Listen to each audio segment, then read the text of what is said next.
அனைவருக்கும் வணக்கம். நான் உங்க சகோதரி இந்திராணி. எல்லாரும் எப்படி இருக்கீங்க? நானும் இங்க நல்லா இருக்கேன்.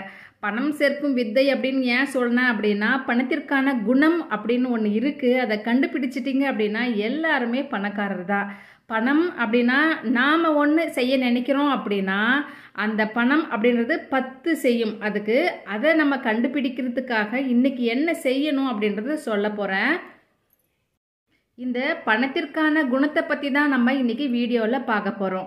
ஃபஸ்ட்டு எங்கேருந்து ஆரம்பிக்கலாம் அப்படின்னா, செலவு அப்படின்னு நம்மளுக்கு நிறைய ஆகும். இப்போ இந்த செலவு இன்னைக்கு 500 ரூபாய் ஆகும் அப்படின்னு நம்ம நினைப்போம்.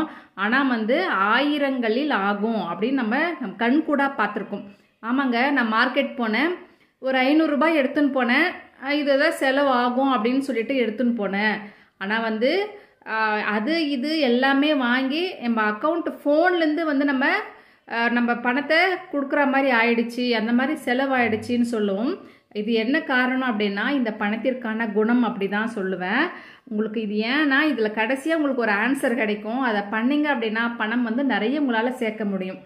கடன் அப்படின்னு சொல்லி நம்ம ஏதாச்சும் என்ன பண்ணுவோம் அப்படின்னா, பணம் தேவைப்படுது அப்படின்னு சொல்லி கொஞ்சமாக பணம் தேவைப்படுது அப்படின்னு சொல்லி தான் கடன் அப்படின்றதுல போய் நம்ம வாங்குவோம். ஆனால் அப்படி வாங்க சொல்ல ஒன்று மேலே ஒன்று ஆகி லட்சங்களில் இப்போ என்கிட்ட பணம் கடனாக இருக்குது, லோன் போட்டிருக்கேன். அதுக்கப்புறம் ஒரு சின்ன நகை தாங்க வச்சு ஆரம்பித்தேன். ஆனால் இந்த பண தேவைகளால் இன்னொரு நகை அந்த மாதிரி என்னுடைய நகையெல்லாம் போய் அடமானத்தில் வச்சிட்டோம் அப்படின்லாம் சொல்லும். இது என்னன்னா பணத்திற்கான குணம் அப்படின்னு கூட சொல்லலாம். அதே நீங்கள் என்ன பண்ணுறீங்க அப்படின்னா, சேமிப்பு அப்படின்றத செய்கிறீங்க. இப்போ சில்லறை காசு சேமிப்பு அப்படின்னு சொல்லி ஃபஸ்ட்டு நம்ம சேர்த்து வைக்கிறோம்னு நினச்சிக்கோங்க. அது என்ன பண்ணுறோம் அப்படின்னா, அந்த சில்லறை காசெல்லாம் சேர்த்து வச்சு ஒரு சின்னதாக ஒரு சீட்டு போடலாம். நான் கொஞ்சம் கொஞ்சமாக நம்ம அஞ்சரை பெட்டின்னு சொல்லுவோம், அந்த மாதிரிலாம் நான் பணம் சேர்த்து வச்சுருக்கேன். பெண்கள் அப்படி சொல்லுவாங்க. கிச்சனில் ஒரு டப்பாவில் போட்டு வச்சுருக்கேன்னு சொல்லுவாங்க. இதை ஆரம்பிப்பாங்க. அப்படியே படிப்படியாக போயிட்டு ஒரு சின்ன சீட்டு, அதுக்கப்புறமா ஒரு பெரிய சீட்டு போடுறோம். அதுக்கப்புறம் இதெல்லாம் சேர்த்து நான் சின்னதாக ஒரு கோல்டு வாங்கினேன், நான் ஒரு வருஷமாக சேர்த்து வச்சு பெரிய ஒரு தங்க நகையாக வாங்கினேன். இதெல்லாம் கொஞ்சம் கொஞ்சமாக அந்த நகைலாம் சேர்த்து வச்சு அதெல்லாம் விற்று நான் ஒரு லேண்டு வாங்க போகிறேன். இதெல்லாம் ஆசை அப்படின்றது இல்லைங்க. ஏன்னா ஒன்று போயிட்டு திரும்ப திரும்ப வந்தது. அதுக்கப்புறம் வேறு ஆசைப்படுறதும் நம்ம ஃப்யூச்சருக்கு நல்லது தான் அப்படின்னு சொல்லுவேன். ஏன்னா நம்ம சேவிங் அப்படின்றது நிறைய ஆகும். இப்போ பணத்திற்கான குணத்தில் நம்ம என்னெல்லாம் பார்த்தோம் அப்படின்னா, நம்ம பணம் ஒன்று செய்ய போய் 10 செய்யும் அப்படின்னு நம்ம சொல்லியிருந்தோம். அதே மாதிரி தான் செலவு, கடன், சேமிப்பு இப்படி பண்ண சொல்ல நம்மளுக்கு பணம் அதிகமாக அங்கே வேலை செய்யும் அப்படின்றது ஒரு காரணம் அப்படின்னு சொல்லுவேன். ஏன்னா இது நான் ஒரு புக்கில் படித்தேன்.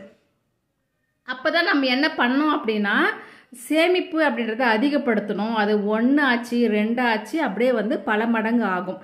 அதனால் இதுலேருந்து நம்ம என்ன தெரிஞ்சுக்கிறோம் அப்படின்னா, நம்மளுடைய சேமிப்பு அதிகரிங்க. டெய்லி சேமிப்பு பண்ணுறது, நம்ம டெய்லியுமா சில்லற காசுங்களை எடுத்து வைக்கிறது, 10 ரூபாய் எடுத்து வைக்கிறது, 50 ரூபாய் எடுத்து வைக்கிறது. இது அப்படியே நம்ம செஞ்சுனே இருந்தோம் அப்படின்னா நாம் என்ன செய்கின்றோமோ அது பல மடங்கு ஆகும். டெய்லி சேவிங் என்பது பழக்கமாக்க வேண்டும் அப்படின்னு நான் டெய்லியுமே வீடியோ போடுறேன். ஒவ்வொரு நாளும் நம்ம உண்டியில் எவ்வளோ போடுறோம் அப்படின்னு வீடியோவும் போட்டிருந்தேன். இதனால் நம்மளுக்கு என்ன ஆகும் அப்படின்னா, செலவுகள் குறைக்கப்படும், சேவிங் பணம் சேர்ப்பது அப்படின்றது அதிகமாகும். இந்த பணம் சேர்த்து என்னங்க செய்ய போகிறோம் அப்படின்னு சொல்கிறவங்களுக்கும் இதில் நான் ஒரு பதில் சொல்கிறேன்.